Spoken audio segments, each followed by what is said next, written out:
Kolkata two Rajasthan ট্রিপের পঞ্চম এপিসোডের জয়সলমীরের 4 নম্বর ও শেষ অংশে আপনাদের সকলকে স্বাগতম। আমরা গত এপিসোডেই বলেছিলাম, প্ল্যানিং করেছিলাম যে রাত্রেবেলা মরুভূমিতে ওপেন স্কাইতে থাকবো। তো সে মতোই আমরা খাওয়া দাওয়া সেরে নাচ গান সেরে আমরা বেরিয়ে পড়লাম। আমাদের ক্যাম্প থেকে প্রায় 3-4 কিলোমিটার ডিস্টেন্সে ওপেন স্কাইতে আমরা এগিয়ে চললাম এবং রাস্তায় যাওয়ার পথে বেশ কিছু হরিণের দেখাও পেয়েছিলাম, যেটা থেকে একটু ভয়ও পেয়েছিলাম ও ভালোও লেগেছিল। এই রকম সাদা সাদা যেগুলো জায়গা দেখতে পাচ্ছেন, এখানেই আমরা রাত্রেবেলা ছিলাম। এটা বেশ অ্যাডভেঞ্চারাস, আপনারা অবশ্যই ট্রাই করবেন। পরদিন সকালবেলায় বেশ গরম লাগতে শুরু করলো, ঘুম তাড়াতাড়ি ভেঙে গেছিলো। এখানে সকালটা বোধ হয় একটু তাড়াতাড়ি হয়। তো সূর্য ওঠা দেখে এবং তখন কিন্তু অলরেডি সাফারি স্টার্ট হয়ে গেছে। আমরা আবার অনেকটা সময় কাটিয়ে আমরা ফিরে এলাম আমাদের ক্যাম্পে এবং আমাদের সাথে বেশ কিছু ফরেনার্সও ছিল। রাত্রেবেলা ক্যাম্পে ফিরে আরও একটু ঘোরাঘুরি করলাম বেশ কিছুটা সময়, ফ্রেশ হয়ে তারপর খাওয়া দাওয়া সেরে ঘোরাঘুরি করে আমরা নেক্সট বেরিয়ে পড়ব যোধপুরের উদ্দেশ্যে। তো যোধপুর যাওয়ার পথে রাস্তাতেই আমরা কর্ণীমাতা মন্দিরে প্রথম গেছিলাম। প্রচুর ভিড় থাকার জন্য আমরা যদিও দর্শন করতে পারিনি। नाम क्या है होटल का? The Vince veg AC restaurant. Okay, खाना बहुत बढ़िया था आज के। कैसा तो लगा सर खाना? आज के खावा तो खूब एक्सेलेंट कैसा ছিল। सर्विस वगैरह? ठीक है, सब एकदम बढ़िया था, अच्छा लगा, बहुत ही अच्छा है। चलो, ভালো লাগলো দুপুরবেলা খেয়ে। যোধপুর যাওয়ার রাস্তা এটা পড়ে, আপনারা আসতে পারেন জয়সলমীর যোধপুর। দুটো লেক যাওয়ার কথা আছে, একটা পার্সোনাল লেক আর একটা লেক। পার্সোনাল নয় ওটা, বিকেলবেলা তাহলে লেকেই দেখা হচ্ছে। আমরা এখন আছি মহিরান লেকে। এটা যোধপুর ঢুকতে গিয়ে পড়ে, এখান থেকে সানসেটটা খুব ভালো পাওয়া যায়। তো আজকে আমরা সানসেটের ভিডিও এখান থেকে তুলবো এবং কিছুটা টাইম স্পেন্ড করব। লেকটা দারুণ, ভীষণ সুন্দর এবং লেকের আশেপাশে প্রচুর লোক আছে, বাট লেকে আসার সময় এত লোক দেখিনি। এত লোক কোত্থেকে এলো বুঝতে পারছি না। এবং সাজানো গোছানো পুরো।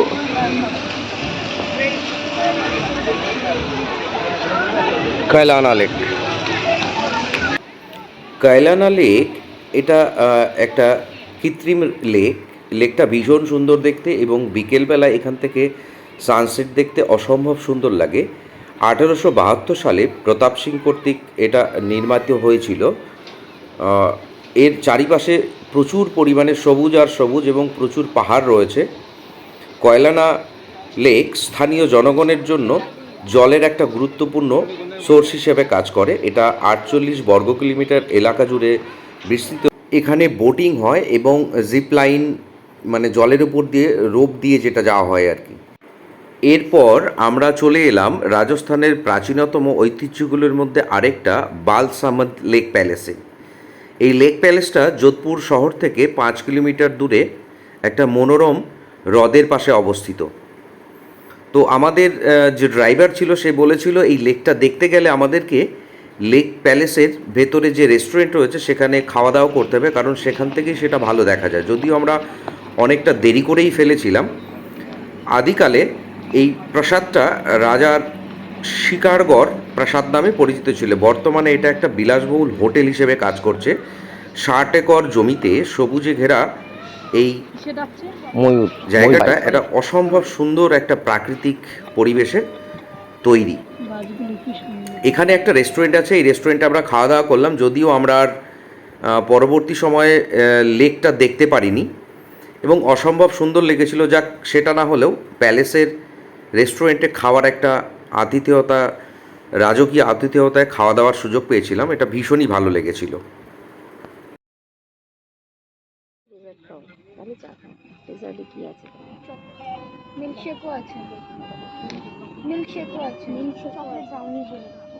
তো খাওয়া দাওয়া সেরে আমরা যোধপুরে হোটেলে ফিরে এলাম এবং রাত্রেবেলায় যোধপুরের মেহরানগড় ফোর্টটা দেখার খুব ইচ্ছে ছিল, সেটা দেখার জন্য বেরিয়ে পড়লাম এবং ওটা দেখে হোটেলে ফিরে ফ্রেশ হয়ে পরদিন সকালবেলা।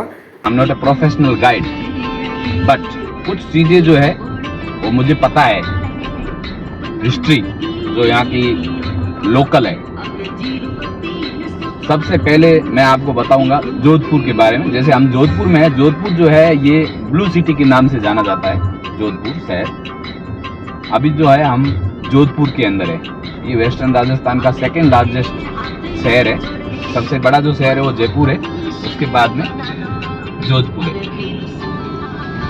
तो जोधपुर में कई सारी चीज़ें देखने के लिए है। जैसे कि सबसे इम्पोर्टेंट पॉइंट है वो है मेहरानगढ़ फोर्ट, और उसके बाद में जैसे जसवंत खड़ा है जो सेमेट्री पॉइंट है, फिर उमेद भवन पैलेस है, कई सारे जैसे लोकल मार्केट है। जोधपुर काफ़ी एक हेरिटेज सिटी के नाम से भी जाना जाता है, बहुत अच्छा शहर है। अभी हम प्रेजेंटली जहाँ पे जा रहे हैं इस जगह का नाम है बिश्नोई विलेज। बिश्नोई एक कम्युनिटी है, और बिश्नोई उनको क्यों बोला जाता है? 20 यानी कि 20, 9 यानी कि 9, 29 रूल्स को वो फॉलो करते हैं, इसलिए उनको बिश्नोई बोला जाता है। और इनकी जो स्थापना हुई है वो अराउंड 500 या 600 ईयर्स बैक हुई है।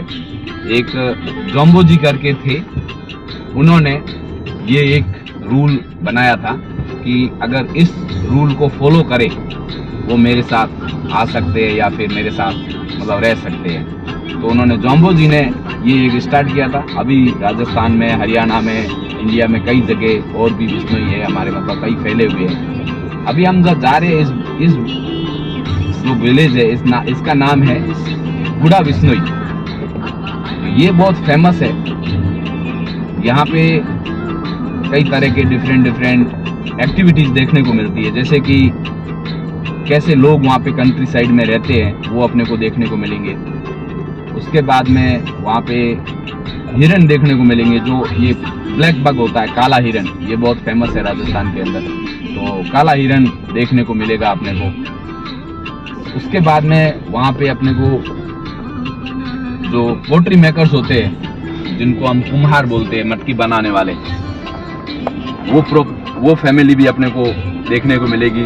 तो वो आपको दिखाएंगे कि पोट्री कैसे बनाते हैं। फिर वहाँ पे दरी उद्योग जो है वो बहुत फेमस है। तो दरी उद्योग है, ब्लॉक प्रिंट है, ये सब चीज़ें आपको देखने को मिलेगी। তো আমাদের বিষ্ণুই ভিলেজে জিপ সাফারি চলছে। হ্যাঁ, এখানে কালো হরিণ দেখতে পাওয়া যায়, যদিও আমরা কালো হরিণ দেখতে পাইনি, তবে নীলগাই, ময়ূর এবং হরিণ প্রচুর দেখেছি। এরপর আমরা চলে এলাম, এখানে বেশ কিছু পাখির দেখা পেয়েছিলাম, জোড়া প্যাঁচার দেখা পেয়েছিলাম, বেশ কিছু পরিযায়ী পাখি যেগুলো ফরেন থেকেই আসে বলতে গেলে, এবং এখানে প্রচুর ঔষধি সম্পন্ন গাছের কার্যকারিতা সম্পর্কেও জেনেছিলাম। আসুন এনার মুখ থেকে কিছু শুনে নিই। बॉईल करके पियो आप। अच्छा अच्छा, एक गिलास पानी कप बर्फ पानी रहेगा ना, फिर उसमें आप पियो। नीम गुलाई सुबह को भिगो के रखता है, नहीं, फिर कूट पी। लो उसको, अच्छा, कूट के। बॉईल कर लो, बॉईल करके।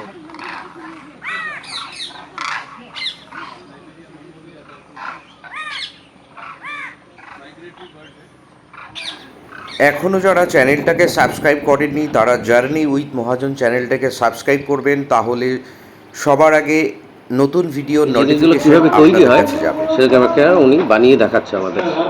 ये अभी बना रहे हैं आइटम्स को डेमो के लिए। तो इसका डेमो आप भी ले सकते हो अगर आप चाहते हो तो। ये कैसे अपने बनाते हैं? चिकनी मिट्टी है सर, तालाब की मिट्टी होती है। हाँ। ये मिट्टी अपने यहाँ नहीं मिलती। ये मिट्टी अपने यहाँ से करीबन 200 किलोमीटर दूर गांव से लेके आते हैं। फिर मिट्टी के अंदर हम ऐड करते हैं चूल्हे की राख, लकड़ी का बुरादा, सॉडस्ट, दोनों डालते हैं मजबूती के लिए। ये तो सफेद बाली है ना, ये बाली नहीं, ये ऐश है, ऐश ऐश। अच्छा, और ये राख है। Sawdust, okay. दोनों ही डालते हैं मजबूती के लिए। और जो ये काम है हमारा है तो हजारों साल पुराना है, पर हमारे परिवार के अंदर 300 साल से करते आ रहे हैं। और जो मैं कर रहा हूँ 14-15 साल से। तो हमारा काम जनरेशन टू जनरेशन चलता है। ये पॉट बन गया। আপনারা চাইলেও ট্রাই করে দেখতে পারেন। ऐसे वाले पानी डाल के रहेंगे, गिरे नीचे वाले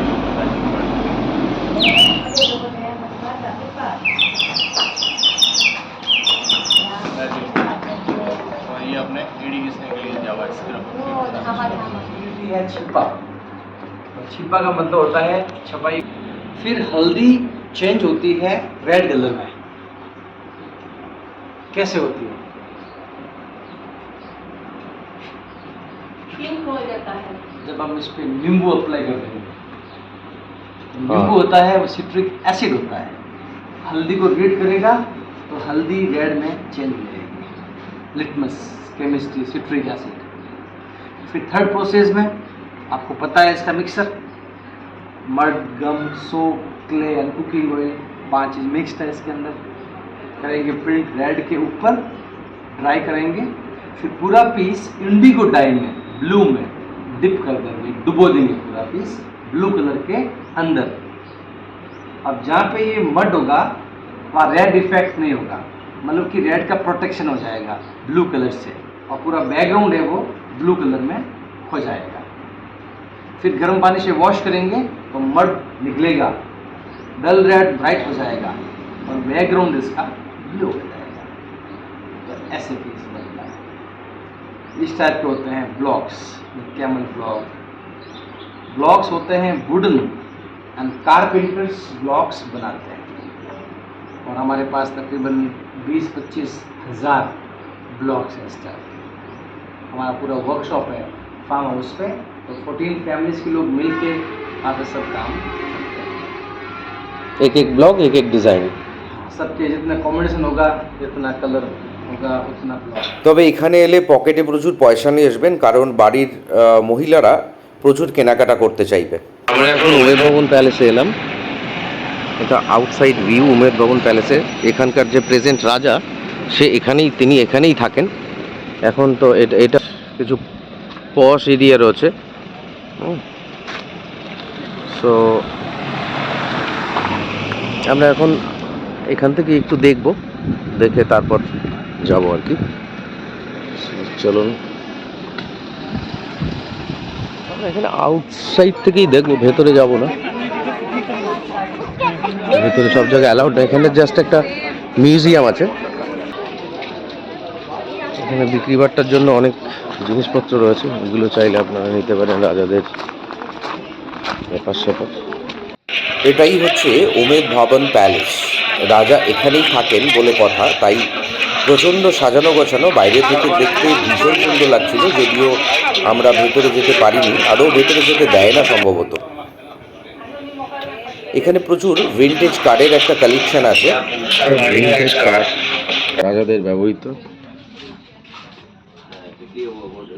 যদিও দেখা যাচ্ছে কিনা জানি না আমি।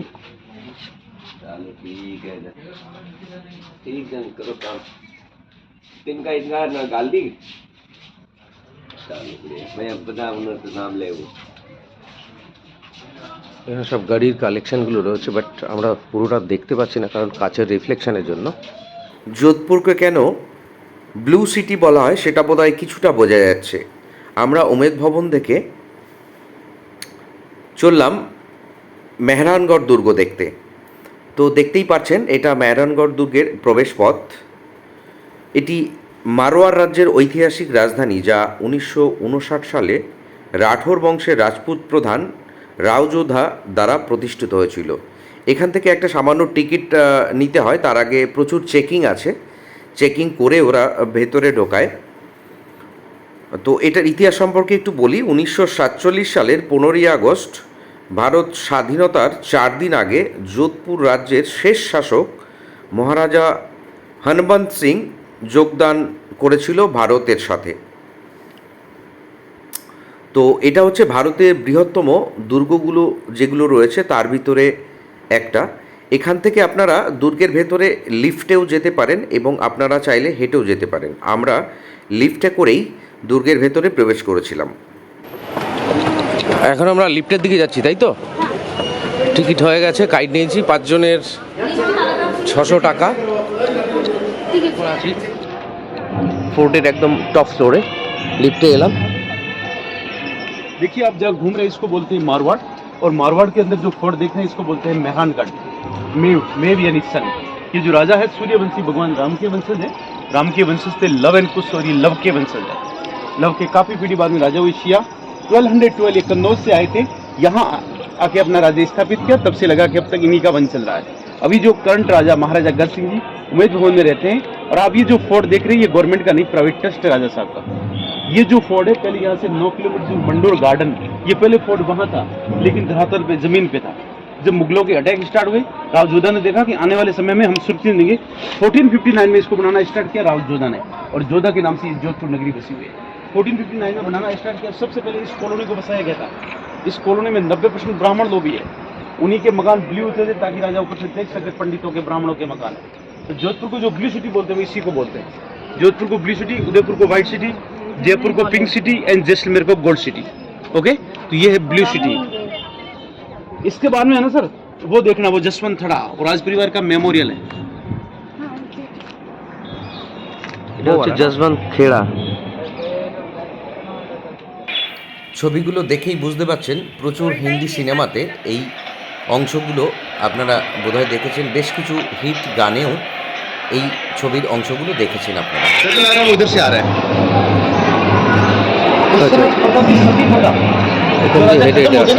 उनके साथ में उनकी रानियां सती होती थी, लेकिन सभी नहीं होती थी। जो होना चाहती हो सकती, जो नहीं होना चाहती वो नहीं होती, लेकिन जो होती थी वो अपना राइट हैंड वहाँ प्रिंट करके जाती थी।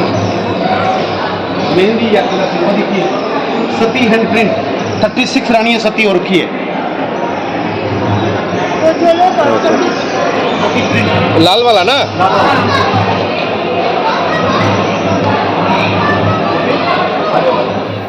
প্যালেসটা অসম্ভব সুন্দর দেখতে, যেদিকে তাকাই সেদিকেই তাকিয়ে থাকতে ইচ্ছা করে। তাই অনেকটা সময় নিয়েই আসবেন এবং এই জায়গাগুলোতে অনেকটা সময় কাটাতে পারলে বেশ ভালো লাগবে। यहाँ हम जो खड़े हैं ना, इसको बोलते हैं श्रृंगार चौक। श्रृंगार चौक मतलब उस समय जो फेस्टिवल वगैरह होते थे ना, वो यहाँ होते थे। लेकिन उस समय एक सिस्टम था, पर्दा सिस्टम, जो लेडीज़ लोग जेंट्स के साथ में नहीं बैठते। तो लेडीज़ को बैठाने के लिए ऊपर पूरा लेडीज़ सेक्शन है। लेडीज़ लोग ऊपर बैठती थी और ऊपर से झांक के देखती थी। इस महल का नाम है झांकी महल। ঝাঁকি महल। झांक के देखना। देखिए ऐसा बना हुआ लग रहा है कि पूरा वुडन का है, लेकिन वुडन नहीं, रेड स्टोन। देखिए राजा का राजतिलक होता है ना, वो यहाँ होता है। यहाँ देखिए अभी जो लास्ट हुआ है 1952 में, महाराजा गज सिंह जी का जो करंट राजा है, वो सिर्फ 4 साल के थे तब राजा बने थे। क्योंकि उस समय इनके फादर महाराजा हनवत सिंह जी का प्लान एक्सटेंड हो गया था। जब वो खत्म हो गए तो उस समय इनके सबसे बड़े लड़के थे महाराजा गज सिंह जी, और मात्र 4 वर्ष के बालक राजा बनाया गया था, जो अभी 76 ईयर के हैं और उमेद भवन में रहते हैं। युद्ध करने, घूमने या शिकार करने जाते हैं ना, तो हाथियों की पीठ पे बैठ के जाते हैं। देखिए पूरा सिल्वर का है, इसके ऊपर गोल्ड पॉलिश, आगे राजा, पीछे इनका बॉडीगार्ड। ये देखिए 1657 में बादशाह शाहजहां ने यहाँ के महाराजा जसवंत सिंह को एक गिफ्ट भेजा था।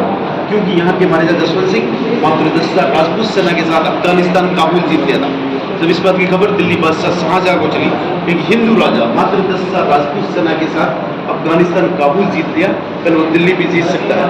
तो बादशाह शाहजहां घबरा गया। उसने देखा कि राजपूतों के क्षत्रियों से फ्रेंडशिप कर लेते हैं। तो बादशाह शाहजहां ने 100 हॉर्स एलिफेंट के ऊपर ये बोला दिल्ली से गिफ्ट भेजा। बाकी सब हिंदू स्टाइल, ये मुगल स्टाइल। जसवंत सिंह, ये देखिए ये शिकार के लिए, और ना ये हाथी के ऊपर। ये सब हाथी के ऊपर है। ये लेडीज के लिए देखिए पूरा वुडन है, इसके ऊपर गोल्ड पॉलिश, आगे रानी, पीछे दासी। तो रानी भी शिकार करने वगैरह जाती थी। ये देखिए इनके गेस्टों के लिए,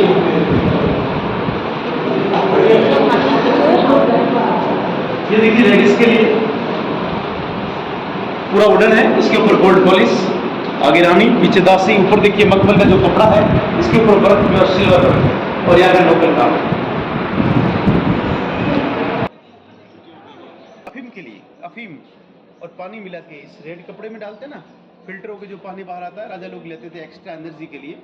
अफीम भगवान शिव को चढ़ता है, इसलिए ऊपर शिवलिंग भी है। हमारे यहाँ भगवान को चढ़ता है। যেদিকে তাকাই শুধু তাকিয়েই থাকতে ইচ্ছে করে। এগুলো সব স্যান্ডস্টোন দিয়ে তৈরি। কি অসম্ভব কারুকার্য, কী ধরনের শিল্পী ছিলেন যারা এগুলো বানিয়েছিলেন। এই রাজমহলের ভেতরে এইগুলো হচ্ছে পালকি। এটা বিয়ের সম্পর্কিত কোনো একটা জিনিস হবে, যেটা বিয়ের সময় ব্যবহৃত হতো। এখানে প্রচুর যুদ্ধাস্ত্র রয়েছে, রাজাদের ব্যবহৃত যুদ্ধাস্ত্র। আপনারা সময় করে এগুলো অনেকটা সময় করে দেখতে পারেন।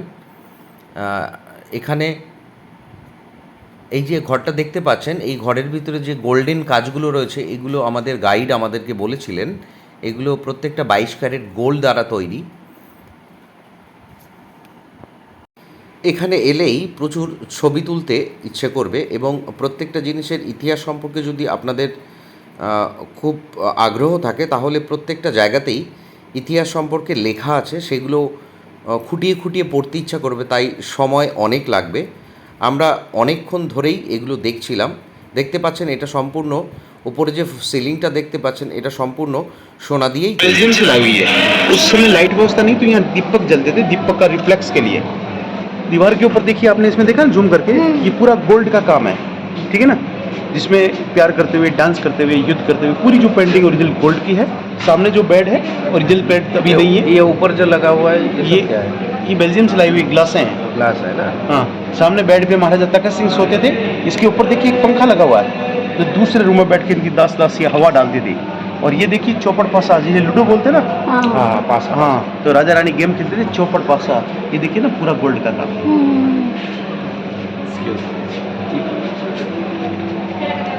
मैम इसकी छत देखिए पूरी वुडन की है ताकि रूम ठंडा रहे। इसके ऊपर छोटे छोटे शीशे हैं, इसके ऊपर पूरा गोल्ड का काम है। ये देखिए शीशे लगा रखे हैं, बेल्जियम से लाए हुए। आप अंदर से बाहर देख रहे हैं, लेकिन बाहर जाके देखिए आपको अंदर नहीं दिखेगा। सामने राजा बैठते थे, इधर उधर मंत्रीगण या विशेष मीटिंग जैसे युद्ध वगैरह की बड़ी मीटिंगें यहाँ होती थी। लेकिन उस समय एक सिस्टम था, पर्दा सिस्टम, जो लेडीज़ लोग जेंट्स के साथ में नहीं बैठती थी। लेकिन सवाई राजा सूर सिंह जी पहले व्यक्ति थे जिन्होंने लेडीज़ को भी सम्मान दिया और अपने साथ में बैठाने की व्यवस्था की। तो सूर सिंह जी के 5 रानी थी। मैडम इधर देखिए, ये 5 झरोखे हैं ना ऊपर वाले। अरे पीछे आ जाओ। हाँ, 1 2 3 4 इसके ऊपर है ना पीछे। अच्छा, वहाँ बैठते थे और वहाँ से इनको देखती थी, इनकी बातें सुनती थी। अगर कोई डिसीजन लेता है राजा, उसमें अगर रानी को भी बोलना है तो वो बोल सकती थी, लेकिन डायरेक्ट नहीं, इनडायरेक्ट। अगर उनको बोलना है तो उनके पास में उसकी सर्वेंट खड़ी रहती थी, तो उनको बोलती थी, वो आके राजा को। ফোর্টের ভেতরেই ট্যুরিস্টদের জন্য এরকম একটা বাজার আছে। তো এখান থেকে আপনারা কেনাকাটা করতে পারেন। পিওর লেদার বলছে। তো আমাদের মেহরানগড় ফোর্ট দেখা এ পর্যন্তই ছিল। আমরা লিফটে আর ফিরিনি, আমরা হেঁটেই ফিরছিলাম, পুরো মহলটাকে দেখতে চাইছিলাম, এটুকুই। তো যোধপুর আমাদের এ পর্যন্তই। এরপরে নেক্সট ব্লগে আপনাদের সাথে দেখা হচ্ছে। এরপর জয়পুর। 4:01 যোধপুর জয়পুর এক্সপ্রেসে আমরা যাচ্ছি আজ জয়পুর। জয়পুর টাইমিং কি আছে? 9টা না? 9টায় আমরা টাইমিং আছে যোধপুর পৌঁছবো, এই জয়পুর পৌঁছবো। আজকে তো বেশ টায়ার্ড ছিলাম গতকালকে, আজকেও বেশ টায়ার্ড। 4 নম্বর প্ল্যাটফর্ম থেকে ছেড়েছে, এক্স্যাক্ট টাইমেই আছে ট্রেন। তো যোধপুরে দেখার মতো প্যালেসটা কি আছে যোধপুরে? উমেদ ভবন আর হচ্ছে মেহরানগড় ফোর্ট। মেহরানগড় ফোর্টটা তো খুবই ভালো লাগবে, একটু সময় নিয়ে 3.5-4 ঘন্টা সময় দিয়ে ঘুরলে পরে একটু বেশিই ভালো লাগবে। আমাদের কাছে তো খুব বেশি টাইমিং ছিল না আজকে, যার জন্য 1.5 ঘন্টাতেই কমপ্লিট করতে হয়েছে। তো আমরা যোধপুর ছেড়ে বেরোচ্ছি, বাকি ডিটেলস জয়পুরে গিয়ে কথা হবে।